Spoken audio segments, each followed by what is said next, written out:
los conceptos que se dieron ayer. Si alguien ya avanzó el problema encargado, va a poder confirmar en este momento si ha seguido los pasos que aquí voy a explicar. Si en caso observan que algún paso no ha sido el adecuado, pues tendrán oportunidad de hacer alguna corrección. Bien, entonces ustedes deben estar observando en este momento la pantalla. Esta hoja de PDF también ha sido compartida con ustedes en la semana número 2. Y aquí estamos solicitando determinar el peralte de una zapata. Nos entregan en este caso las dimensiones T y S. En el caso de ayer habíamos tenido que encontrarlas, pero aquí ya nos dan como información, nos dan el de su F, cargas axiales, momentos, nos indican carga de piso, peso específico promedio, nos indican incluso cuál es el tipo de barras que hay en la columna, el F'C y el F de la columna y el de la zapata, que son distintos como ustedes pueden ver, el recubrimiento a emplear, y nos indican que calculemos también el refuerzo, ¿no? Ustedes saben que en una zapata, como hemos comentado, debe haber refuerzo en ambas direcciones, pero en este caso me piden solamente en la dirección donde tengo la mayor longitud, ¿no? Este es el problema que, que se pide desarrollar. Bien, entonces, lo primero que hacemos es calcular la longitud de desarrollo con gancho estándar y hemos aplicado la misma expresión revisada el día de ayer y se obtiene 420 milímetros. A eso le estamos sumando el recubrimiento y estamos asumiendo que las barras de la zapata van a ser de 1 pulgada. Entonces, si utilizo doble malla en la zapata, pues voy a multiplicar 25.4 por 2. Con eso llegamos a un peralte de 521 y lo estamos rondeando hacia arriba a 550. Una vez que tenemos el peralte elegido, estamos calculando el peralte efectivo, restando el recubrimiento, y en este caso le denominamos peralte efectivo promedio. Nos vamos al eje de las dos capas, o sea, solamente le resto una vez, una capita, y me quedo con 474.6 milímetros, ¿no? Esto igualmente hemos trabajado el problema ayer, así que esto creo que para ustedes es recapitular, ¿no? Cuando ya nos vamos a calcular las fuerzas últimas, aplicamos un factor de 1,4 y 1,7 porque solamente se trata de cargas de gravedad, ¿no? En el problema de ayer el coeficiente era 1,25 y esa sería la única diferencia. Se está calculando la excentricidad, tenemos el valor de t sextos, y como resulta que la excentricidad supera t sextos, la distribución de esfuerzos es triangular, ¿no? Y con las expresiones que ayer también estuvimos en un momento empleando, se obtiene el esfuerzo máximo. Esto es importante, ¿por qué? Porque en el gráfico vamos a observar esto, ¿no? Vamos a observar que en el lado derecho, el esfuerzo último, la reacción del terreno amplificada es 733.6, y a una cierta distancia este esfuerzo va a anularse, va a ser 0. ¿Cómo sabemos que es triangular y que llega hasta un cierto límite y no abarca toda la zapata? Porque hemos encontrado que t sextos, ¿no?, está siendo superado por la excentricidad, ¿no? Y cuando la excentricidad lo supera, entonces esta distribución triangular es parcial nada más, no se desarrolla en toda la longitud de la zapata. Ingeniero, una pregunta. Sí, adelante. O sea, si E hubiese salido 0,70, ahí sí hubiese sido triangular, ¿no? Hasta el Claro, final. hubiera llegado exactamente hasta el límite de la distancia t, ¿no? Pero como es mayor, sabemos que la zapata empieza a levantarse, ¿no? O sea, quiere decir que el momento es tan alto que en la porción donde no hay esfuerzos es porque la zapata ha empezado a despegarse del suelo. Bien, entonces, haciendo uso de las expresiones, hemos llegado al 733, y como ya tenemos el peralte promedio de 474, y nos han dado como dato el lado o los dos lados de la columna, podemos calcular B sub 0, y también el área, ¿no? El área la podemos calcular simplemente lado por lado, ¿no? Ok, ¿qué se está pretendiendo aquí? Se está dejando expresada expresado el valor de B sub 0 en función del peralte, aquí todavía no se ha reemplazado, y el área también expresada en función del peralte. Y cuando observamos las tres expresiones de punzonamiento, o sea, después de haber hecho nuestro cálculo por anclaje de las barras de las columnas, estamos pasando ahora a hacer la verificación ya por punzonamiento. ¿Qué estamos haciendo? Utilizando las tres expresiones, si reemplazamos el peralte que hemos calculado, encontraremos 0.396, 0.5702 y 0.33. ¿Cuál es el menor? 0.33. Sin necesidad de haber evaluado los tres datos, ayer veíamos que solamente conociendo la relación del lado largo al lado corto de la columna, en este caso 600 entre 400, me da 1.5, ya desde ahí descarto este dato, ¿no? No necesito ni siquiera calcular toda la expresión que aquí hemos hecho, solo se ha colocado como un tema pedagógico para que lo tengan presente, ¿no? Pero ya no era necesario calcularlo porque esta relación me está dando menos que 2 puntos y tantos, ¿no? Que era el límite que encontramos ayer. Y respecto a la otra expresión, como es una columna y zapata centradas, alfa vale 40, al aplicar la expresión estamos encontrando también que el límite que veíamos ayer nos va a dar como resultado aquí un valor muy alto, entonces esta expresión también queda descartada, ¿no? La que me da el menor valor es este coeficiente y lo multiplico por la raíz del F'C por el área y por el 0.85, ¿no? Con esto entonces estoy obteniendo la capacidad a punzonamiento, 2.378 kilonewtons. Si le quito el phi, es 2.798. Pero sucede que tengo que contrastar esta capacidad del concreto. Esto es lo máximo que soporta en punzonamiento y hay que averiguar cuánto es lo que actúa, ¿no? Entonces, nuevamente en este mismo gráfico, ustedes tienen el valor de 733 aquí a la derecha y esta medida que aquí se acotó, 3.778, ¿no? ¿Cómo se halla esa medida? Luego en la pizarra le damos una miradita de nuevo para recordar lo que hemos visto en la semana anterior, cuando hemos visto de qué manera se calculan los esfuerzos. Me hacen recordar para mostrar este número de dónde sale en la pizarra, en un instante.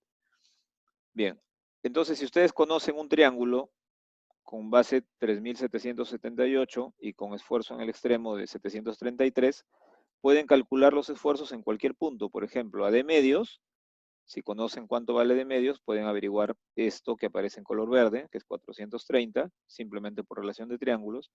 O si necesitan conocer qué pasa, por ejemplo, a la distancia D, desde la cara de la columna a una distancia D, se mueven esa distancia y ahora encuentran este valor que aparece en color naranja, ¿no? Que es 476.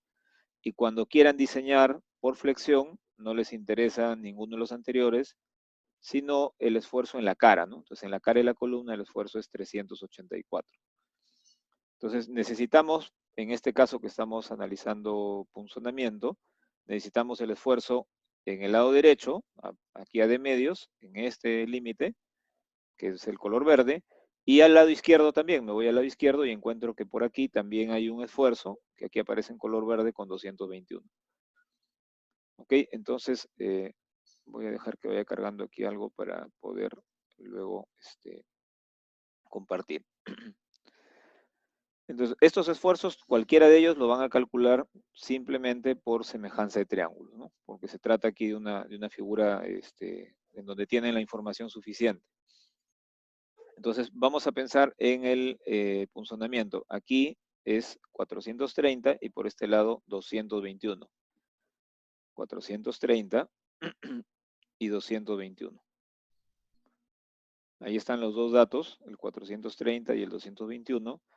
Y la distancia que los separa es 1,74 m, ¿no? 1.074 milímetros. Esto sí ustedes saben calcularlo porque simplemente al lado de la columna, que es 600, le suman de medios y le suman de medios y tienen esta longitud, ¿no? 1.074. Entonces aquí en la fórmula pueden observar que lo que estamos haciendo es calculando base más base por altura sobre 2, ¿no? O sea, estamos calculando el área del trapecio que está contenido, aquí, ¿no? O sea, si yo acá trazo, hay un trapecio, entre la línea azul y verde, tengo un trapecio. Entonces estoy calculando básicamente esta área, y ahora tengo que multiplicarla por la dimensión transversal, o sea, por 874.6.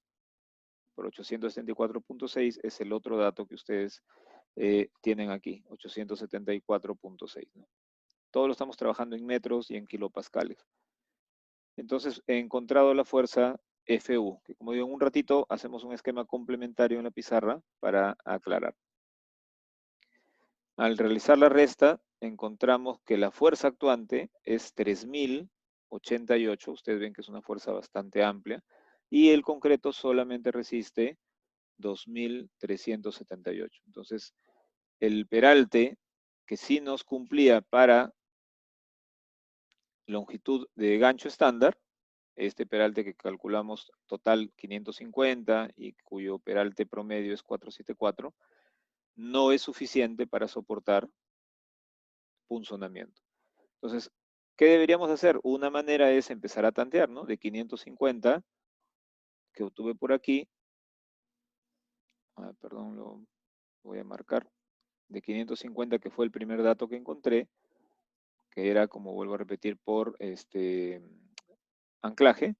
Puedo pasar ahora, por ejemplo, a 600 y hacer el mismo procedimiento, luego a 650, luego a 700, hasta que logre cumplir este límite. Pues ustedes, ¿qué tendrían que hacer? Esta gráfica varias veces, ¿no? Porque el 733 no va a cambiar. Esta distancia tampoco va a cambiar. Ojo, ¿no? El 3700 no cambia, el 733 tampoco cambia, la que estoy resaltando. Pero el valor en el naranja, en el verde y en el verde sí van a cambiar. ¿Por qué? Porque yo voy a ir variando D, ¿no? Cada vez que haga una variación de D, o sea, cambio la altura de la zapata, va a cambiar este valor porque me voy a ir más hacia la derecha si voy creciendo D, ¿no? Solamente el valor en la cara es el que permanece invariable y que todavía no estoy usando. Ingeniero, Sí. usted ayer nos había dado una expresión, una fórmula, para hallar Ajá. directamente el T y el S, pero ese solo era para trapezoidales, ¿no? Claro, nosotros ayer hemos empleado en el ejemplo una expresión que pusimos en la pizarra en donde nosotros definíamos un requisito y era que T y S tengan volados iguales, ¿no? Entonces, si aquí hubiésemos dicho que tenemos que hacer el dimensionamiento en planta, si ese fuera nuestro trabajo, hacer el dimensionamiento en planta, tendría que hacer algo parecido, no es lo mismo, pero algo parecido a lo de ayer, ¿no? Pero aquí no, aquí ya me dieron dimensionada la zapata. Entonces, como está dimensionada, lo que hago a partir de ahí es calcular esfuerzos. Entonces, no guarda una relación total el problema de ayer con el de hoy día en esta parte, porque en el problema de ayer solamente hemos dimensionado la zapata. Entonces, si me hubieran pedido dimensionarla para volados iguales, la expresión de ayer tendría que haberla aplicado y verificar si logro, con esa expresión que era para trapezoidal, conseguir volados iguales. Y si no lo lograba, tendría que cambiar las expresiones que corresponden a carga triangular en parte de la zapata, ¿no? Si quieren, también vemos cómo se podría hacer eso, ¿no? Cuando alguien quiere tener volados iguales. Ahora, el requisito de volados iguales es un requisito que alguna gente se lo autoimpone. En un examen yo les puedo poner, ¿no? Que sea volados iguales y listo. Pero me refiero ya en la práctica profesional, es, digamos, una condición que se autoimponen algunas personas y no es que todos tengan que autoimponérselas, ¿no? O sea, no tenemos por qué siempre tener volados iguales. Por ejemplo, un voladizo puede ser de 1 metro y el perpendicular podría ser, por ejemplo, de 1,10 m o de 1,15 m sin ningún problema. La idea es que no sean demasiado diferentes, o sea, si un lado es un 1,10, que el otro no vaya a ser 1,60. ¿Por qué? Porque ahí sí va a cambiar la distribución de fierro, ¿no? Y también lo vemos en la pizarrita en un instante. Bien, entonces hasta aquí primero, ¿tienen alguna inquietud hasta esta parte en donde hemos inicialmente demostrado que este peralte es insuficiente? ¿Tienen alguna duda, por ejemplo, sobre lo indicado? Porque como les vuelvo a repetir, los valores en color verde, en color naranja, se obtienen directamente por relación de triángulos, ¿no? Cada vez que yo cambie el peralte posible, este valor va a cambiar, ¿no?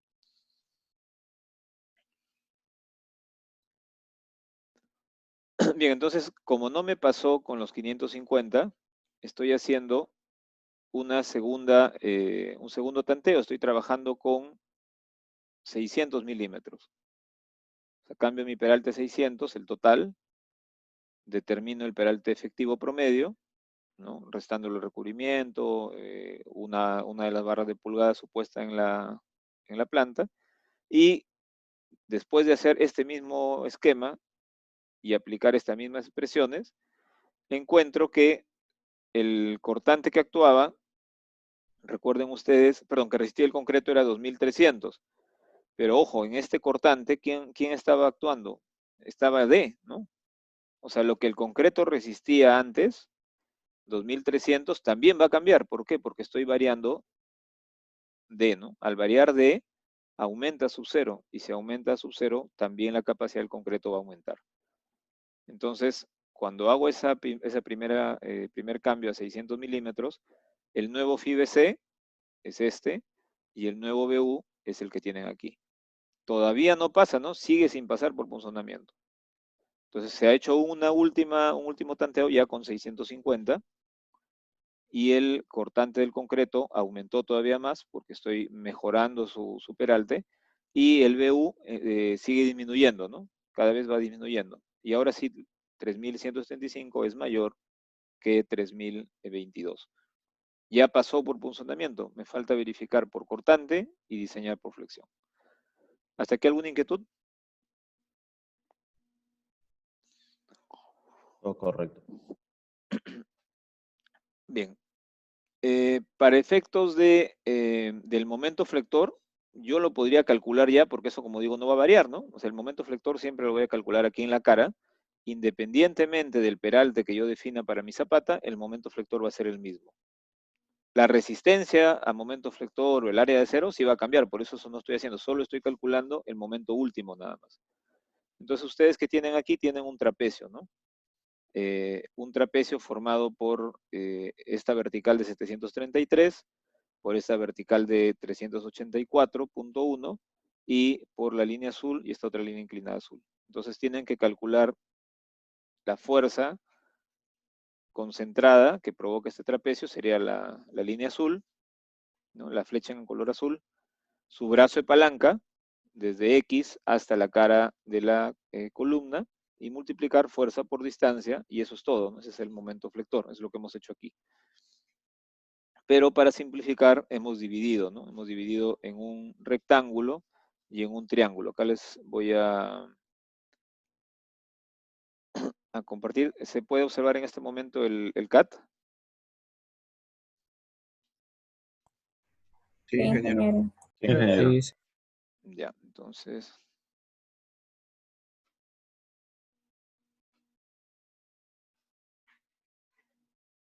Entonces, ¿a qué nos referimos? Haciendo un esquema rápido, si esta fuera mi columna, y aquí está la zapata,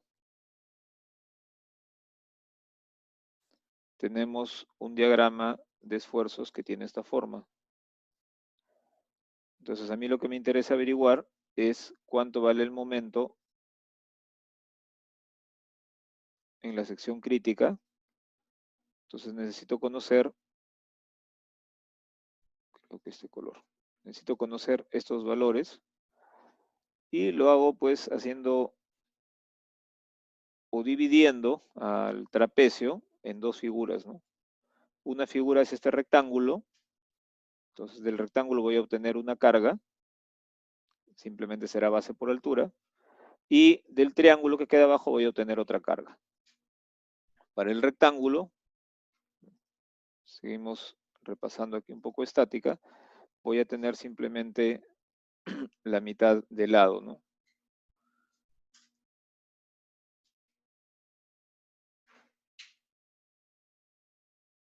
Entonces yo aquí tendría Si el voladizo es LV, LV, aquí tendría LV sobre 2, ¿no? Ese sería mi brazo de palanca para esta fuerza. Y el brazo de palanca para el triángulo. Ustedes saben que el centroide de un triángulo desde su vértice es 2 tercios, ¿no? 2 LV sobre 3. Entonces, lo único que estamos haciendo aquí es para facilitar encontrar el momento flector en la cara de la columna. Es un momento que actúa, ojo, en la zapata, ¿no? Pero lo calculamos a nivel de cara y columna. Lo único que hacen es calcular esta primera fuerza, que es el área del rectángulo, y esta otra segunda fuerza, que es el área del triángulo, cada una por su brazo de palanca. No olviden que en el sentido transversal hay un ancho. Entonces, finalmente lo que estamos calculando es un volumen de esfuerzos y tiene que multiplicarse siempre por el ancho, ¿no? Yo diría así.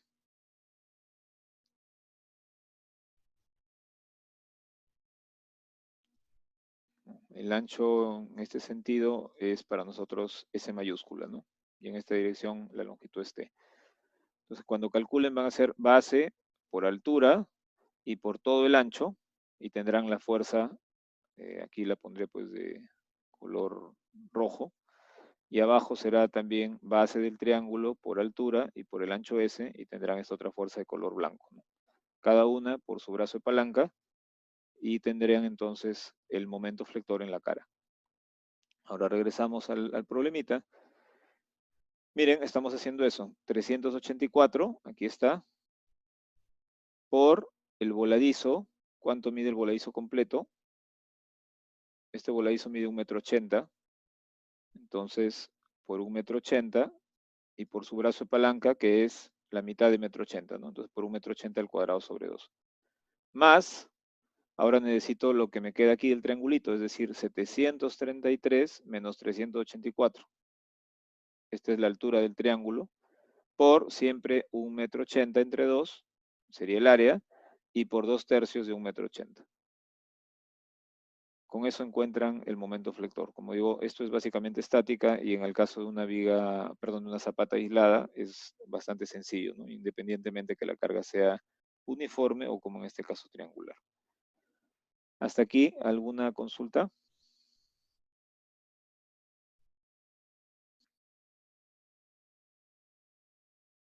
¿Se está escuchando? Sí. Ingeniero. Ok. Bien, entonces, ojo, del momento solamente estamos calculando la demanda, ¿no? Es decir, el momento último. Nos falta diseñar, ¿no? Después veremos el diseño, pero lo haremos cuando ya hayamos definido un peralte. Entonces, nos estaría faltando verificar por cortante, ¿no? Ya verificamos por punzonamiento y hemos necesitado 650. Pasamos a la verificación. Aquí está con 650 y aquí están los datos que se obtienen con un peralte H de 650. Se ha restado, se ha obtenido el peralte efectivo, se ha sacado la mitad y estos son los nuevos valores. Como ven, el 384.1 en la cara sigue siendo el mismo del primer cálculo. Ese no va a variar, pues, ¿no? Los otros valores son los que cambian. Entonces ya estamos en capacidad de hacer la verificación por cortante, ¿no? Y para cortante dijimos que tengo que hacerlo primero en la dirección T, digamos, y luego en la dirección S por separado. También en este caso, ¿qué es lo que me interesa? Ya creo que es suficiente aquí el CAD para ayudarnos. Ya no necesitamos para esto la pizarra necesariamente. ¿Qué es lo que necesito? Necesito ubicar a una distancia D. Esta distancia sería la distancia D.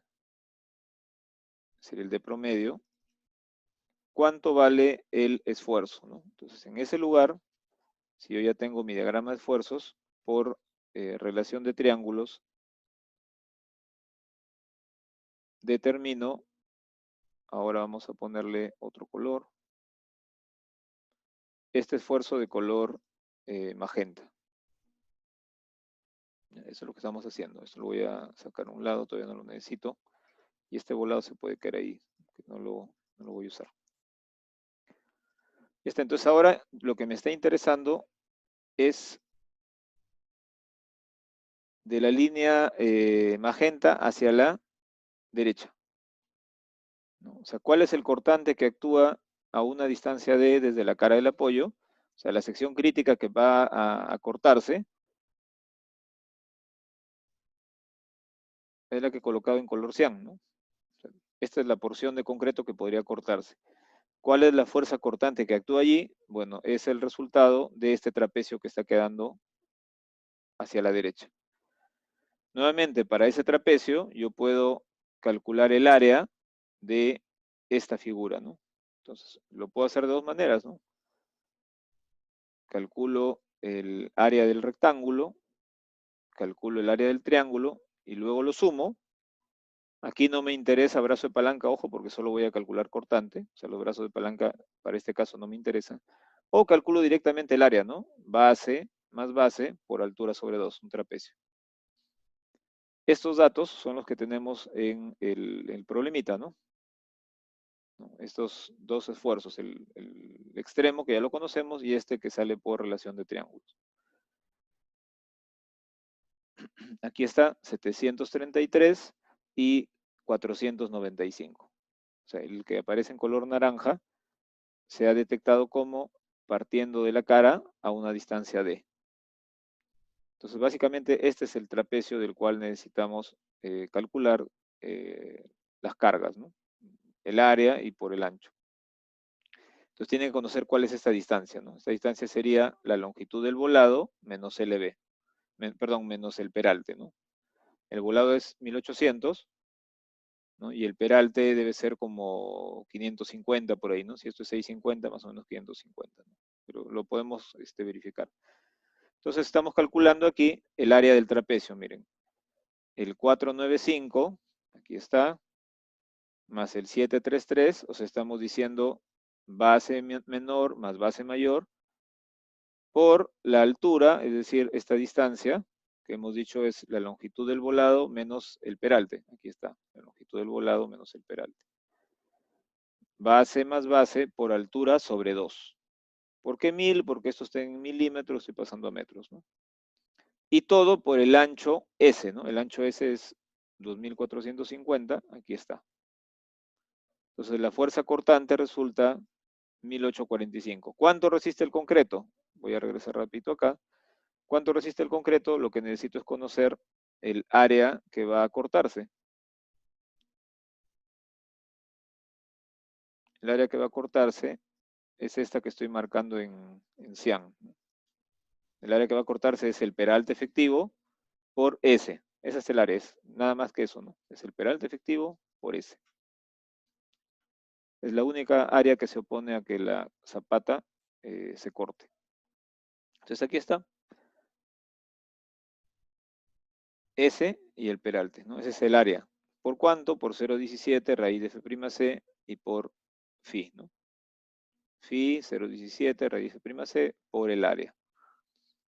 En una viga, ustedes dicen B por D, ¿no? Una viga rectangular, quieren calcular por cortante, tienen por ahí algunas barras de acero y simplemente necesitan conocer el peralte y dicen Phi por 0,17 raíz de F'C por el ancho y por el D. Acá es lo mismo, sino que esto es como si fuese una viga muy ancha.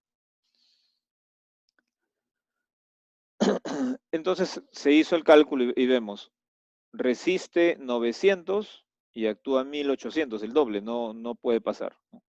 Me voy de 650 lo he hecho para 700, para 750, para 800, para 850, no pasó. Les presento las últimas verificaciones, ¿no? Para 950, lo que actúa es 1459 y lo que resiste es 1419. Entonces todavía no alcanzo a ser mayor o igual a B1. Con 1000 recién está pasando este problema, ¿no? 1500 mayor que 1300. ¿Qué sucede en cortante? Que cada vez que varían el peralte, varía la capacidad y varía la demanda. Entonces hay que calcular ambos valores, ¿no? Aquí recién pasó por fuerza cortante y recién puedo pasar a diseñar. Entonces, les voy a dar unos 15 minutos, son las 3 en punto, 3:15, volvemos a conectarnos. Revisen, por favor, los que no hayan tenido tiempo de desarrollar el problema encomendado para su estudio, pueden aprovechar de revisar estos datos del problema que tienen en el aula virtual y verificar para que si hubiese alguna duda, pasados los 15 minutos me la hagan presente. Y los que ya avanzaron su ejercicio pueden a través de esta información contrastar, ¿no? Si han trabajado los mismos criterios y plantear algún cambio si fuera necesario, ¿no? Y a las 3:15 retomamos para que cualquiera de los participantes exprese sus opiniones o también comparta su pantalla.